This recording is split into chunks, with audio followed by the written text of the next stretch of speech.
Hey everyone, welcome back to the channel, and today we're going to drive the 360 for a bit, and then I'm going to take you through the list of things that are wrong with it, and believe me, it's quite long.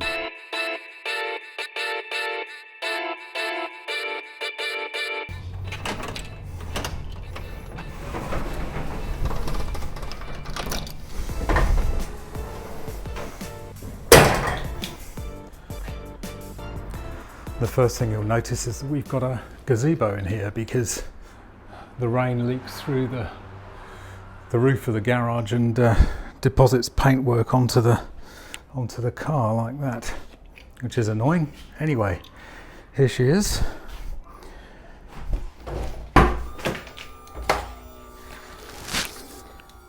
And let's go. So we go through the various startup procedures. We've unlocked the car, key in, then we have to press the immobilizer, and we should be good to go now.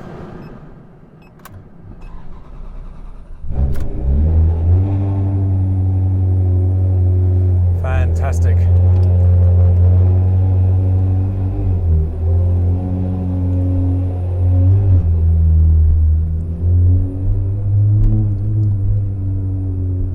So I thought it'd be interesting to drive this car straight after driving the 355 yesterday so that I can do a direct comparison. They are quite similar in a number of ways. I mean, the cabin is reminiscent, similar, a little bit more closed in the 360. The 355, if anything, was a little bit more spacious. Instruments are a bit more modern looking. Just everything's been rejigged a bit just to make it look a bit better. Obviously, the main difference is the fact that this is the F1 transmission, and the 355 had the manual. There's enough material on the F1 transmission to do a complete video on the pros and cons of that particular system. Suffice it to say, I've done videos on it before on my channel. I'll link to it up here, where I really defend the F1 transmission, and I believe many of the criticisms are a bit unfair, really, because I think people are expecting it to be like an automatic, and it's not like an automatic. It is an automated manual, and you have to remember it's a manual transmission here, and all that's happening is that it's being controlled hydraulically using the paddles. So it's never going to behave like an automatic slush box. I prefer the glass engine bay cover at the back, showing off the V8 a bit better than the louvered cover on the 355. The gauge cluster's a little bit nicer because everything's up here. In the 355, obviously you've got the 3 dials down in the center console. It's not quite so easy just to glance at those. And I think performance-wise, the 360 is a step up from the 355. I mean, the 355 is a sub 5 second 0 to 100, but the 360 I think is under 4.5, so quite a significant jump up from the 355, and it certainly feels more lively than the 355. So here we are with the beautiful 360.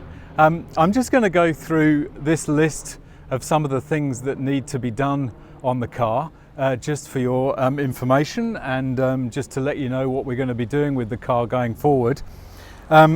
So there are some fairly minor things, and there are some larger things. So stone chips on the windscreen, yep, fairly standard. A bit of trim, sun visor, the passenger seat rear back folding system is not working, so that needs to be repaired.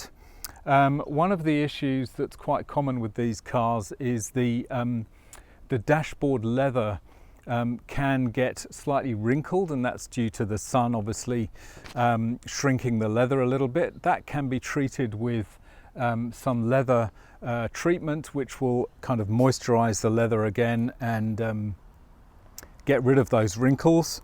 These vents along the front of the of the windscreen here are both cracked and rather sticky. I don't know if you can see those, so those will get replaced. So now we come on to some of the big things that need to be done, and the first one obviously is the air conditioning compressor, which has had to be sent away to be reconditioned. Basically, I think they do a swap, so you send off your old one and they send you a reconditioned one back.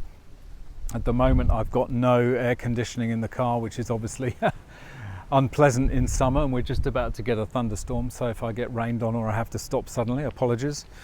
So yeah, air conditioning compressor. The other thing that was really weird about this car is that the rear sway bar was missing completely.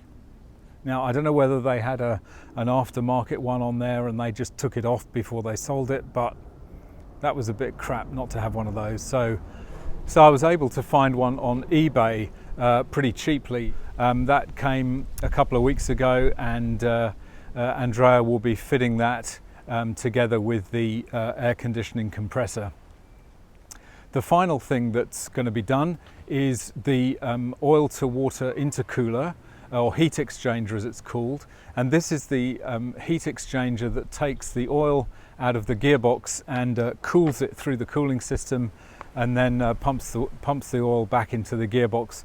That is starting to break down, and so what that means is that some oil actually creeps into the cooling system, and you can see that as a little film on the top of the cooling system when you take the cap off.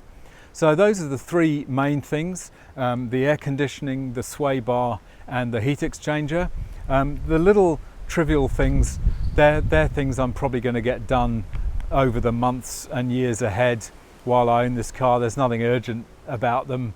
I'll just get them done as and when it's convenient. So that's about it for this video. I was just going to show you the things that need to be done just as the first drops of rain start to fall on my head. So anyway, as usual, thanks for watching. If you enjoyed this video, don't forget to click the like. It'd be great to have you as a subscriber and hit that notification bell. You can follow me on Instagram and Twitter down here, and I look forward to seeing you in the next video. Bye for now.